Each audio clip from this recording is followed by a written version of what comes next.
Today we are discussing and performing the music that influenced the San Francisco music icon Clif Payne. Good morning, Clif. Good morning, Frank. Clif, when did you first discover your passion for music? Well, first of all, I was born in Harlem. That's a great place to start when you're talking about music. I was born into a family of singers and musicians. My mom was a wonderful singer. She once backed Nat King Cole in a vocal ensemble. My dad, James Buddy, they called him Buddy, James Buddy Payne, was a regular worker. He gigged a lot on the Harlem scene.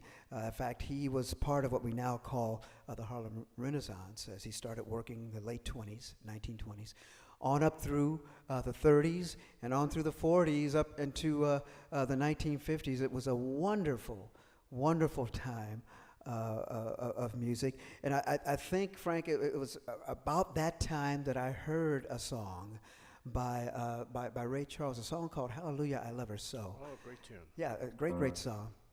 And, it's one of those songs, kind of like a Harlem kind of a groove, old-timey two-beat groove. It goes something like this. Let me tell you about a girl I know. She is my baby, and she lives next door. Every morning before the sun comes up, she brings me coffee in my favorite cup. That's why I know, yes I know, hallelujah, I love her so. Yeah, when I'm in trouble and I have no friend, no, she'll go with me to the very end. Everybody asks me how I know. I smile and tell them that she told me so. That's why I know. That's why I know. Hallelujah, I just love her so. And that's a song that I heard. I was probably, I had to be around 4 or 5, and I heard that song among a lot of others. That time in Harlem was just a wonderful thing, wonderful time. My mother used to tell stories about her going to the Apollo Theater. She used to go there a lot. And my dad, I think they had a house band, and he played in that band. My mom used to say, first of all, we lived in the same apartment complex as Duke Ellington. I mean, imagine something like that now. Did you run into Duke while? My mom used to say she used to just go down to the lobby and just kind of sit, just so that she could watch Duke Ellington or maybe Count Basie, Lucky Millinder come in. So you just heard music on the streets, in the clubs? Oh, it's everywhere. It's everywhere. But this is Harlem, prime time. To live. In prime time in Harlem. But not all good, because we had a little bit of a big time tragedy that happened when my brother and I and my mom were visiting her folks back in Indiana. Someone broke into the apartment and took my dad's life. I mean, literally, beat him really bad. He died a few days later, and the crime was never solved. Unfortunately, and it's that part, of my life. I have no memory of my dad. It's a part of my life that when I was younger, I didn't pay a whole lot of attention to. But it's interesting. As you get older, you want to, find out where your roots are, especially your musical roots. I've thought a lot about it, and I'm hoping one day I'll get a chance to go back to Harlem and just kind of walk those streets. We lived at 150-something Street, I believe. And just kind of walk the streets and perhaps even visit where he's buried. So it was a wonderful time in Harlem up until that. And my mom moved us away from Harlem. She moved us, of all places, to Indiana. It's where she was born. So did the gospel roots start in Harlem, or did they take over in Indiana? It's a good question. The gospel roots actually took hold in Indiana. In Indiana. And I think of some of the recordings that were being done at that time. one band that comes to mind is the Staple Singers. You know, a lot of folks, you know, respect yourself and all that. Staple Singers started out as a gospel group, and there's one song that they used to do. We have no rhythm section. This is my hand in my lap here, taking it back old school. They did a song called "Children Go Where I Send Thee." For the longest time, I thought it was "Born in Bethlehem" was the title of the song, but no. It's a great, great song. Goes like this: Children, go where I send thee. How shall I send thee? I'm gonna send thee one by one, one for the little bitty baby, born in a Bethlehem. Children, go where I send thee. How shall I send thee? I'm gonna send thee two by two, two for Paul and Silas, one for the little bitty baby, born in a Bethlehem. And that's a song it stayed with me for years, and of course now everyone's doing it now with the rhythm section. But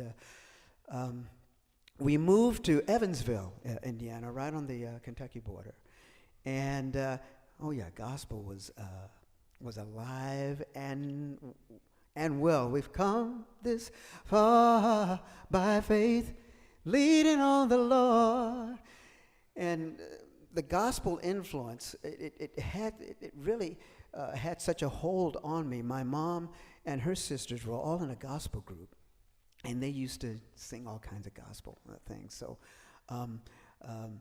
that began the gospel influence.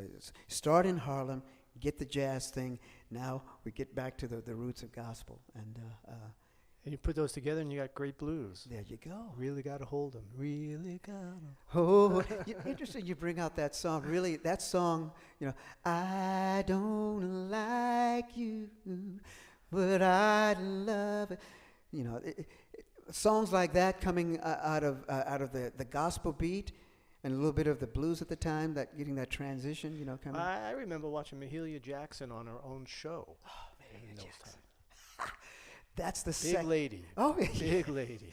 Big lady with a big voice. Oh, and you know, we're talking about Children Go Where I Send Thee. The second gospel song that I remember hearing is a Mahalia Jackson song called "In the Upper Room." And no one sings it anymore now. I mean, you'd have to get a retrospective album of it to hear, but it's like, in the upper room with Jesus. A great, great song. And that had an influence on me. That and hearing my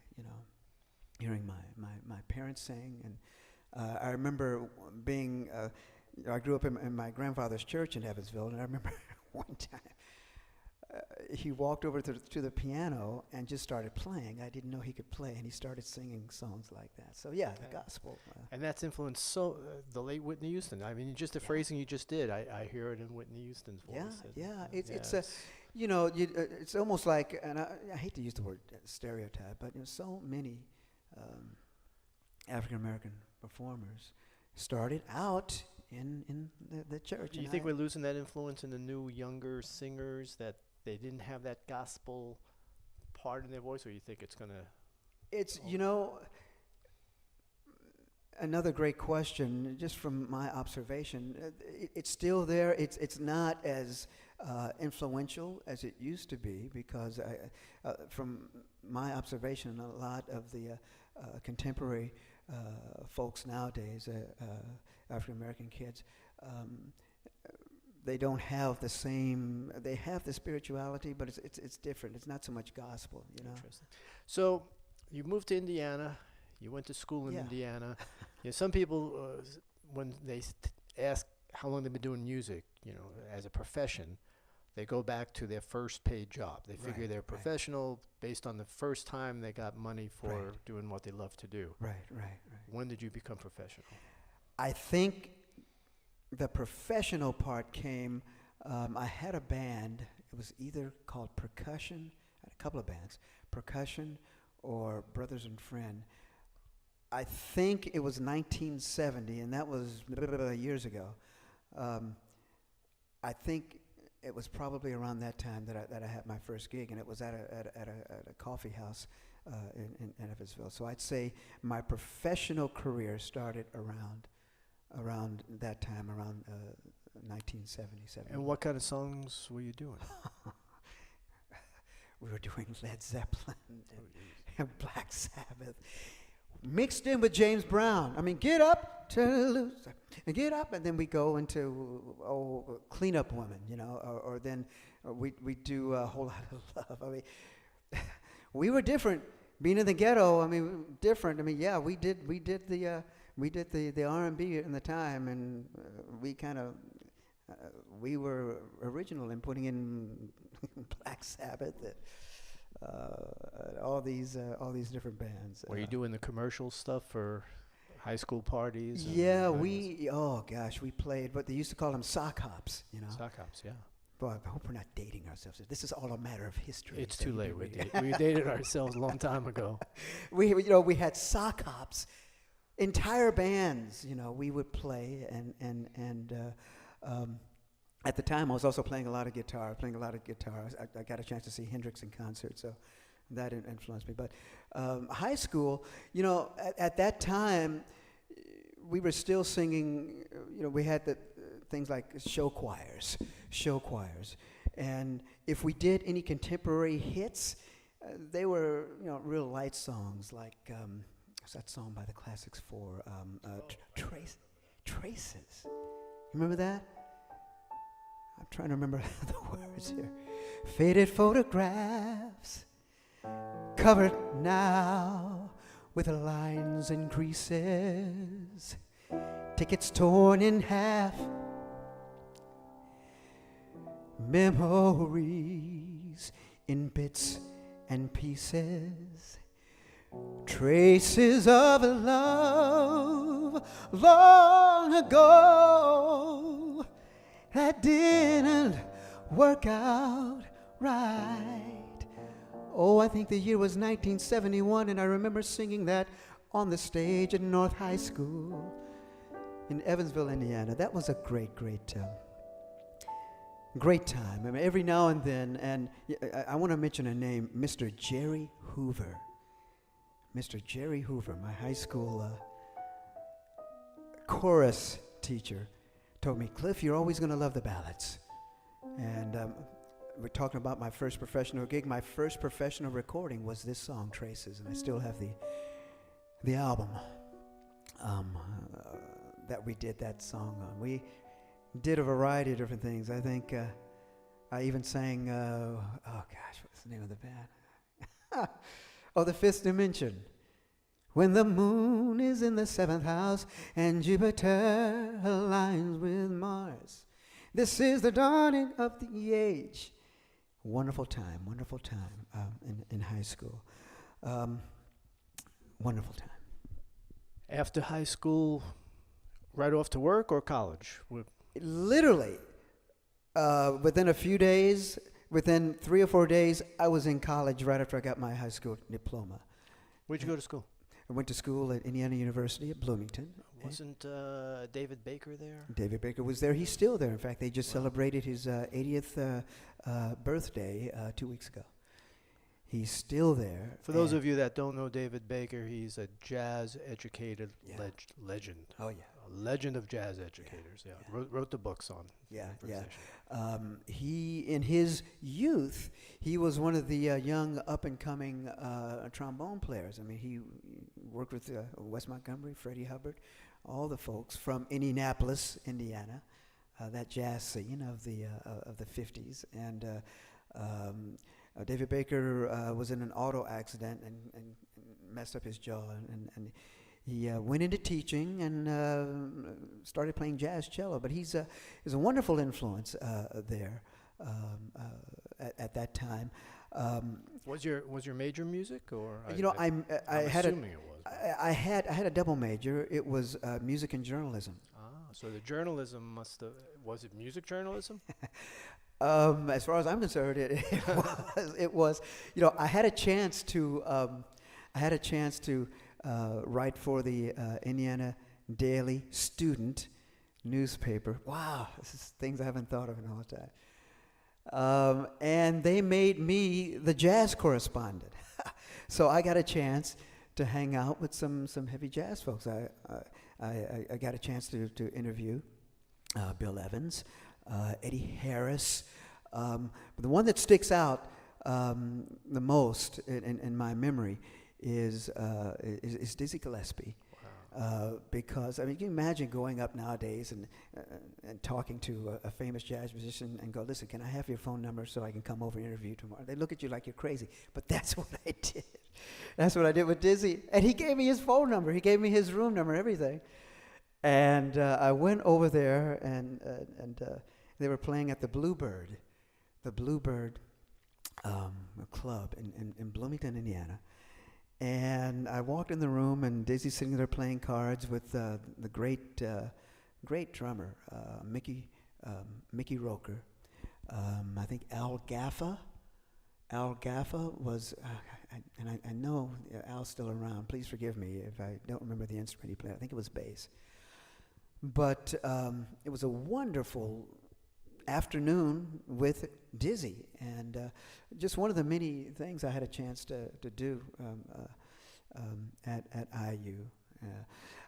There's a band, actually a vocal group by the name of Straight No Chaser, that is famous now, popular now.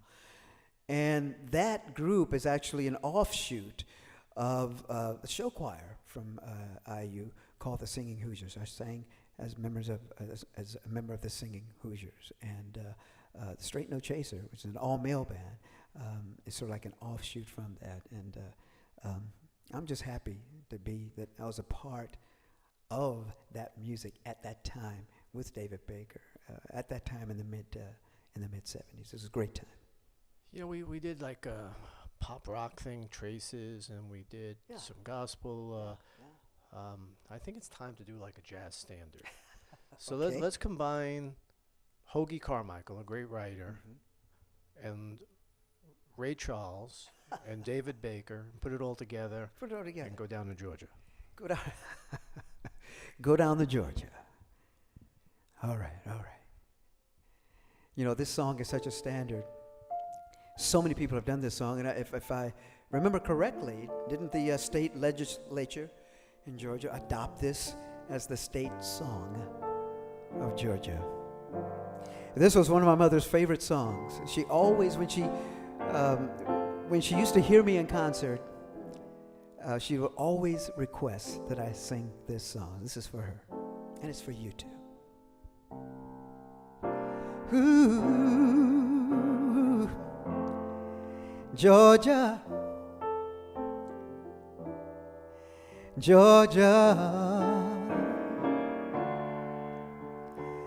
the whole day through,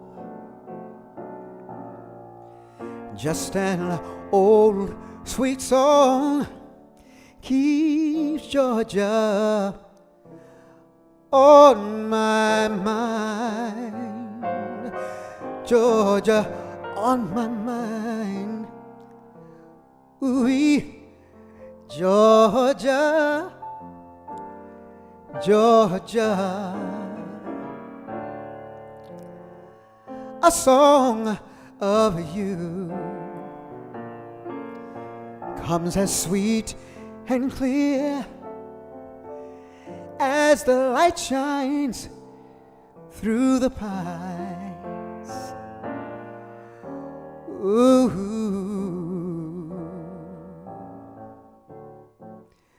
other arms, how they reach out to me. Other lips, how they smile tenderly. But still, in peaceful dreams, I see that the road, it leads back to you. Oh, Georgia, oh, Georgia. No peace I find, no, just an old sweet song keeps Georgia on my mind. Georgia on my mind. Just an old sweet song keeps Georgia, Georgia on my mind. Georgia, Georgia on my mind, on my mind. Oh, girl. Now that song was written by Hoagy Carmichael. He went to IU, Indiana University. We threaded all that together very well. Ain't it amazing? We're talking about. I didn't actually know he went to. I was clueless, so we put Hoagy Carmichael into IU without any planning. Hey, it's fantastic. Beautiful thing with music. I mean, Hoagy wrote a lot of songs while there. You know, in the cool, cool, cool of the evening. Tell them I'll be there. Stardust, you know. Wow, he's great. Somehow It's late 70s. Songs in the Key of Life came out around then. Yeah, you know, there's a tendency to look back on the 70s and go, oh, that was all disco, you know, the butterfly collar and everything. But no, not really. We had some. That album, Songs in the Key of Life, I mean, yeah. It influenced everybody. It was a turning point for Stevie Wonder. It was a supreme turning point for Stevie. It actually, you know, it influenced pop music in a big, big way. You know, Elton John says that wherever he goes, when he takes music with him, he takes his CDs, his MP3s, he always takes that album with him, Songs in the Key of Life. And there were so many tunes there. Yeah, everybody knows, you know, every band does Superstition and the Stevie Wonder dance tunes. Yeah. But Knocks Me Off My Feet. Oh, what a great song. Golden Lady. They're the ones you don't hear too much. And you should hear them all the time. They should be jazz standards. Right. You know, the mark of a great songwriter. I mean, yeah, you can write lots of hits. But just like the Beatles, you know, they had a lot of hits. About 25, 30 number one hits.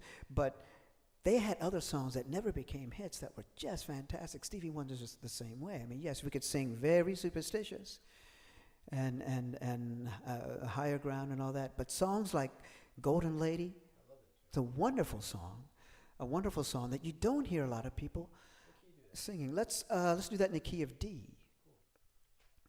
The key of D.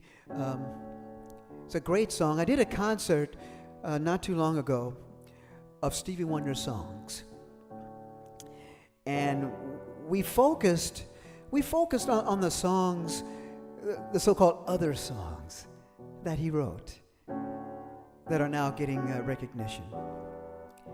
Golden Lady, looking in your eyes, kind of heaven eyes, closing both my eyes, waiting for surprise. To see the heaven in your eyes is not so far. I'm not afraid to try and go it, to know the love and the beauty never shown before.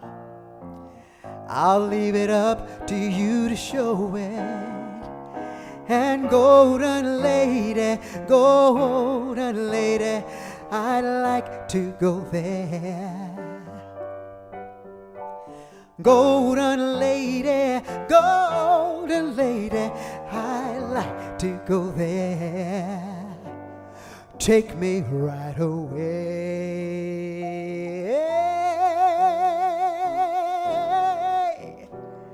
Take me looking at your hand.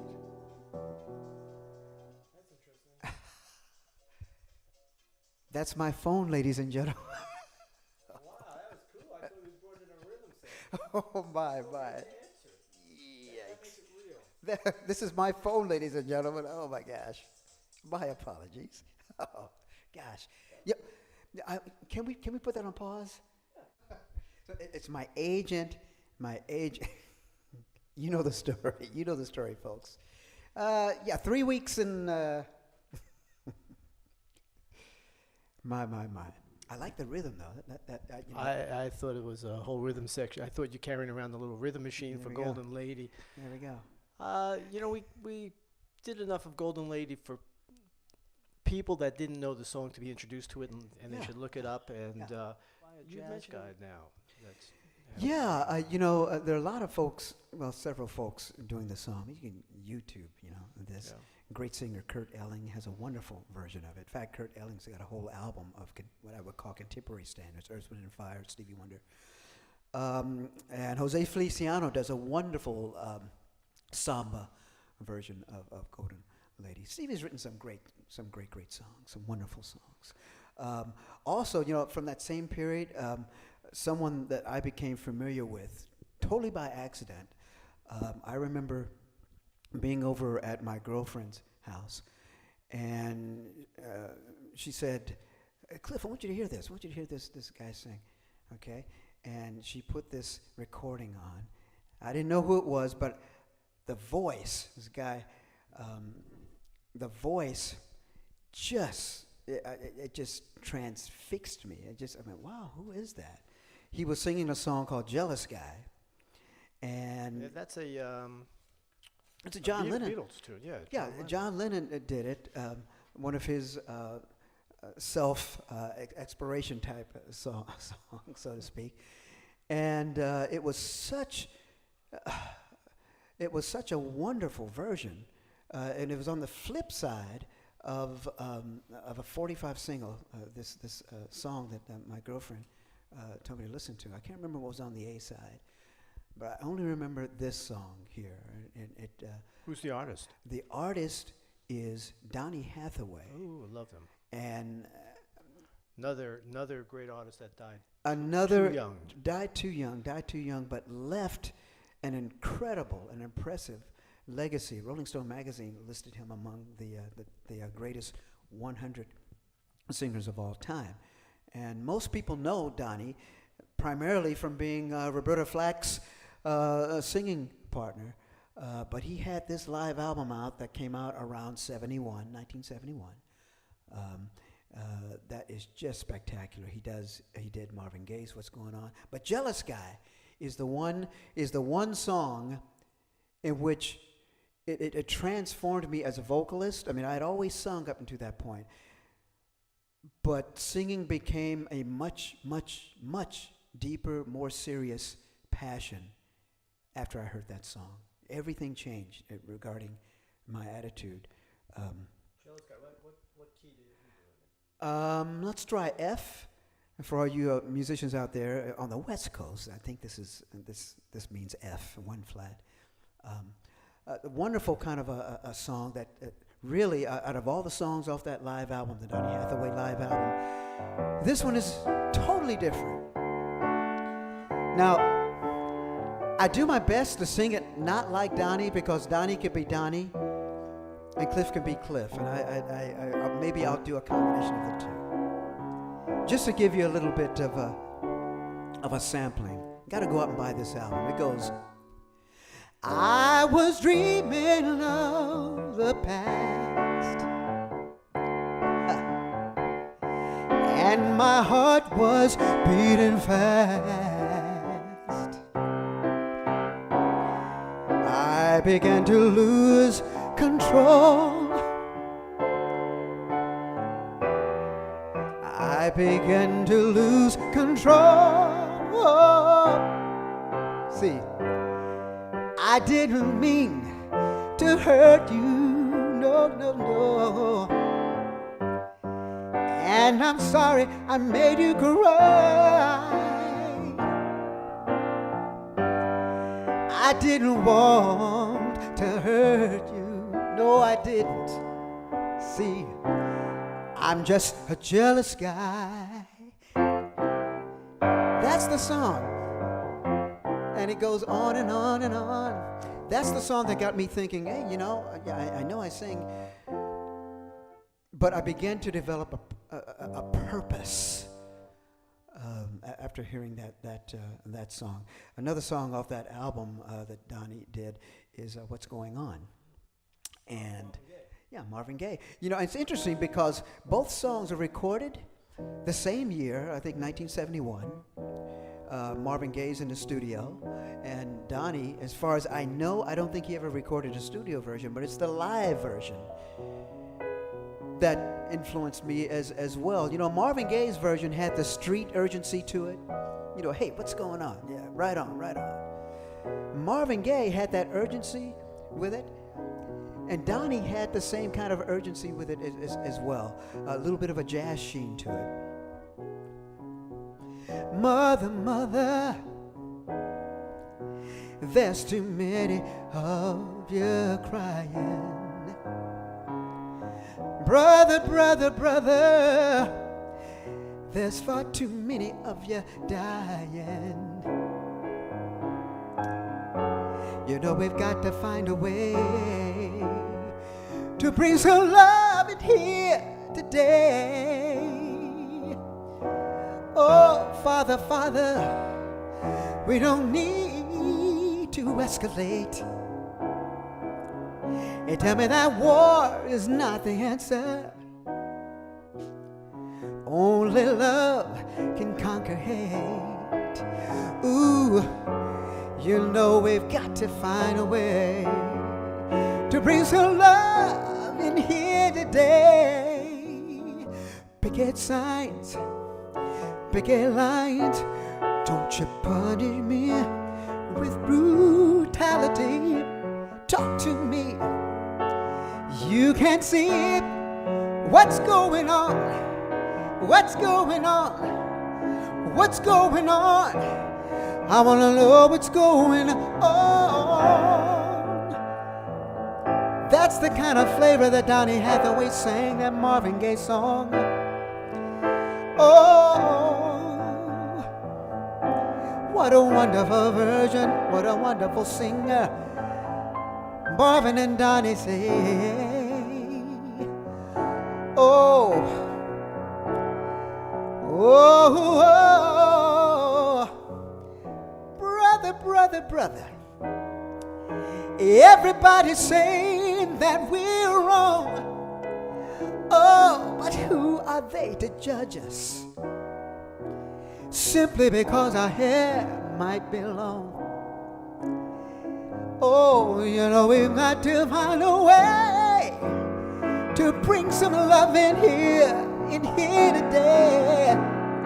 Picket signs, ooh, picket lines, don't you punish me with brutality. Talk to me. You can see what's going on. What's going on? What's going on? I want to know what's going on. Another song that had a great influence on me. Donny Hathaway. Wow, what a great singer! What a great singer. The 70s were a wonderful, wonderful time, and we're talking about me as my time in Indiana. I reached a point where I decided that I wanted to go make more music. And as much as I loved being in Indiana, loved growing up there, I had a passion for either going back to New York or going to Los Angeles. Back to New York or Los Angeles. Los Angeles, New York. New York, you know. And I called my late dad's brother-in-law. I remember the only time I ever spoke with him. In fact, it's the guy that my name comes from. His name is Clifton Dorsey. And he talked me out of going back to New York. You know, he remembered what happened to my dad. And so I said, oh, okay, I'm going to go to Los Angeles. So the day came, and the old song, they loaded up the truck, and I moved actually, I went to California, came to California, and stopped over in the Bay Area, San Francisco Bay Area, where we are right now. And one day turned into two. I got a nice apartment. 1 month turned into 2 months, 3 months, 4, 5, 6, and I've been here for the most part ever since. Though I I moved to LA for about 5 years. Did you get involved in the studio scene in LA? Oh, yeah. I got involved in the studio scene here and in LA. At times I would commute back and forth and fly back and forth.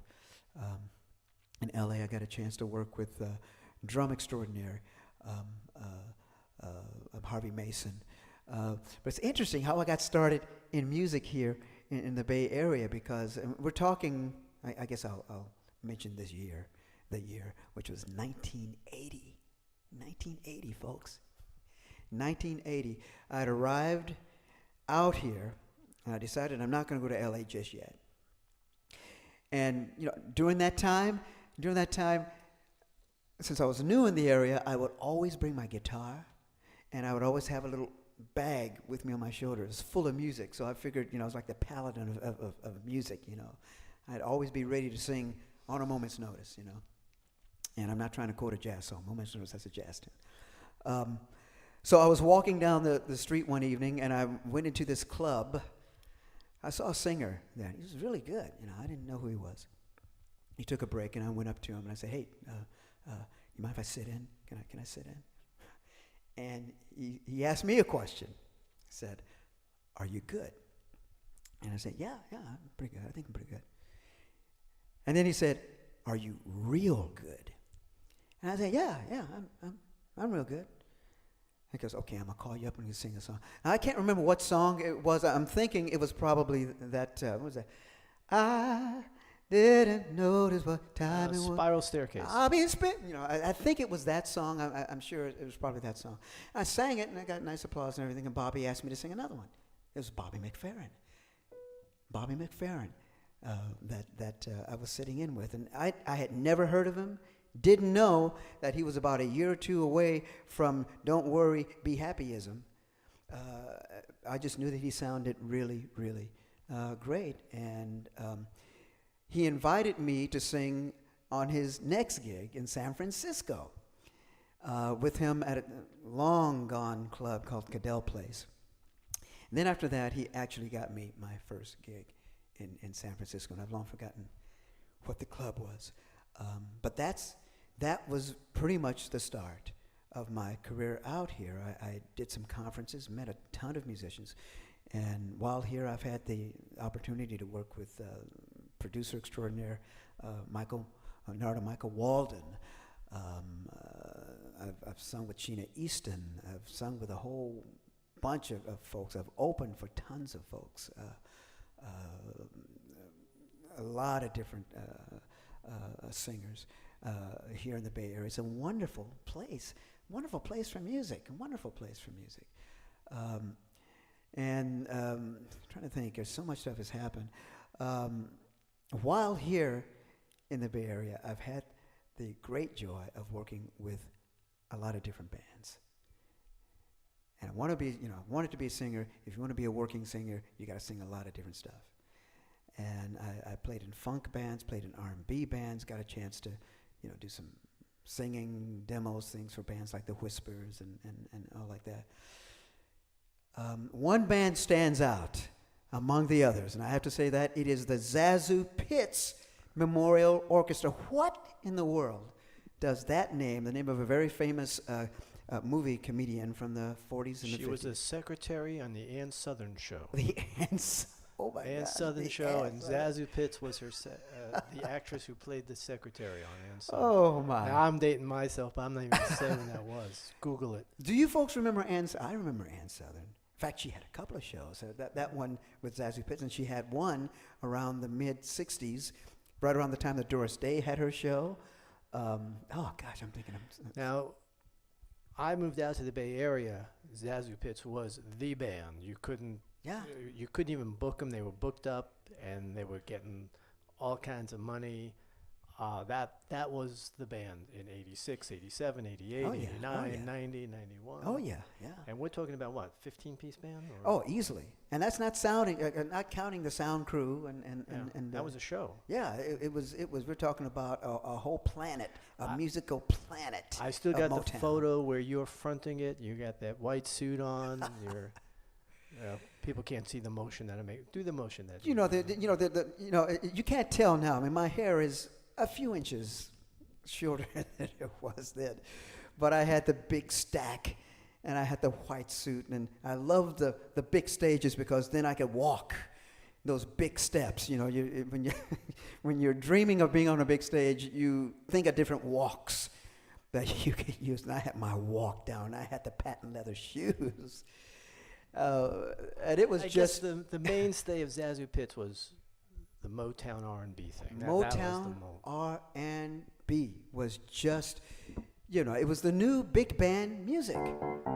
And it was just a wonderful kind of a thing. We burned so many calories in choreography in this band, in that band. Never met a girl who makes me feel the way that you do.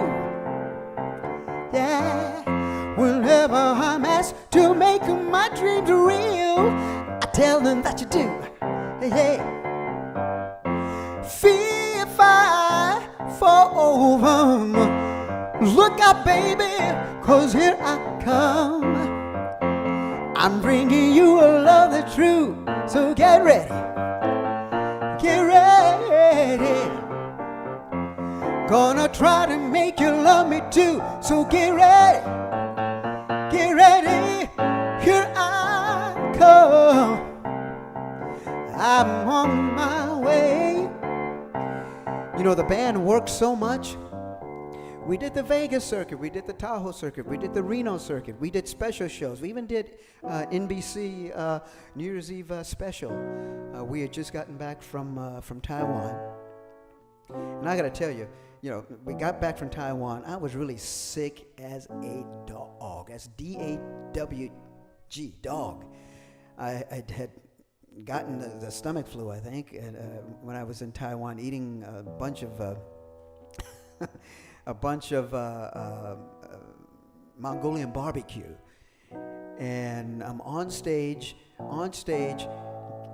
for this NBC special, and I'm opening. I'm the lead singer opening the show, and the only thing I'm thinking about is, can I take a bathroom break? Can we do this all faster? People all over the world, join hands. So the Zasu Pitts Memorial Orchestra is a band that really got me deeper into the music of the Bay Area. I did commercials, spoken word commercials. One commercial that comes to mind, Delta Dental. One line that I remember, is the only line I had to say, and we spent like about 25 minutes saying this one line. It's been a lot of years, and I still remember that line. We work in factories building massive girders of steel. That is the line. And it paid for my first few months in L.A. Were you on camera, or is it just a voiceover? Just a voiceover. And there's a very famous actor in the studio, too, and I cannot remember. And he's famous, and I can't remember his name, right? But he's famous, and he was sitting there just smiling at me during the whole thing. I did another commercial called for Manwich. I did it with, great singer Vicki Randall, who was a member of the Tonight Show band. For a lot of vocalists don't know that voiceovers could be a lucrative sideline while you're waiting for your next gig. That's right, yeah. And in my case, that's exactly what it was. It not only, think about doing commercials, it can be the gift that keeps on giving. I mean, obviously the people who listen to it. Well, the gift the vocalist is given is his voice, and that voice can be used by more than just singing. That's right. And I can still remember the producer saying, Cliff, we've got to get you using more of that voice. We've got to get you using more of that voice, The Manwich commercial, how did that go? Oh, mama, don't feed me no bologna. I don't need no ham and cheese. And I can't remember the rest of it. That's how it started. Don't give me no bologna. I want a Manwich, please. And that's how. I was waiting for something to rhyme with cheese. Yeah, that was being in Zasu Pitts really, really got me into that commercial. scene. That got me into that commercial scene. So did you learn it the easy way or the hard way? Ooh, that sounds like a segue, folks. That sounds like That's the song I remember you singing with Zasu Pitts. Gosh, and I am so sorry. I've forgotten the name of the person who made the song. An R&B hit. It never really crossed over, but it's such a wonderful song about loss of a lover, loss of a romance. Just do a little bit of it for you. Steve Ashman, thank you. Steve Ashman is the leader of Zasu Pitts Memorial Orchestra, and he always asks me to sing this song. I'll do just a little bit of it for you. Here we go, friend. I learned it all the hard way. Can't you see that I've repented for my sins? Oh, I made a lot of promises, baby, and I'm hoping that you come back again. Yes, I've learned to regret, but she won't forgive and forget. Ooh, learned it all the hard way, and that's how that song goes. And every night after night, for I don't know, 2 or 3 years, we sang that song. The Motown thing was, the Motown style is very, very happening at the time, and always is. For folks in a certain age group, I guess that is our, big band music. And now, like Zasu Pitts, the Motown thing, corporate club scene, they did some weddings. And now you're a staple and an icon at places like the Fairmont, the Mark Hopkins, the Westin St. Francis. Yes. And all of a sudden your old roots are coming back. The things you learned at Indiana University. It's all coming back. What they say is true. As you get older, you get deeper. And as they say, sure enough, that's exactly what has happened. And you want to take your experiences, take your emotions, and your outlook on life, the good times, the in-between times, the bad times, the good times, the in-between, the bad times. Put it all together. I don't know, this is Fly Me to the Moon, folks, and I can't remember when I started singing this song. Maybe it was after I heard Frank Sinatra do it. Maybe it was after Frank Sinatra do it. But in other words, I'll sing just a little bit of it. Then I want to tell you a story about a Frank Sinatra show one night that happened. Fly me to the moon, let me play among the stars. Let me see what spring is like on Jupiter and Mars. In other words, hold my hand, baby. In other words, darling, kiss me. Fill my heart with song. Let me sing forevermore. You are all I long for, all I worship and adore.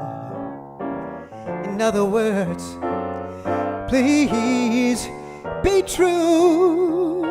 Oh, baby, in other words, oh, I love you. This is a true story. Listen, I was watching Frank Sinatra on one of his many specials that he had back during the 60s. I can't remember what song that he was singing, but he was singing a ballad, and he was singing in front of a mirror. And all of a sudden, he pulls out this necktie. He's still singing, passionately singing. I'm so sorry I don't remember the song he was singing. But he was singing it passionately, and he took out this tie and put it on, opened up his collar. He put down the microphone, and he's still singing, and he started tying this tie. he started tying the tie. And what is the point I'm making here? The point is that right when he started doing this, I ran and got my necktie. I got my necktie, Frank Sinatra singing. And I started tying my tie. And to this day, that's how I still tie my tie, just like Frankie did it. Thank you, Frank. You did good as a singer. I like what you did with your tie. Well, Cliff, we're going to have to do this again some other time. This was great as a musician, as a life coach, as a singer, as a vocal instructor, performer. You do it all. You've taken the whole concept of a working musician. So we thank you for spending the time with us. Thank you, Frank. It's all a sang thing, and we'll do it some more. Sure.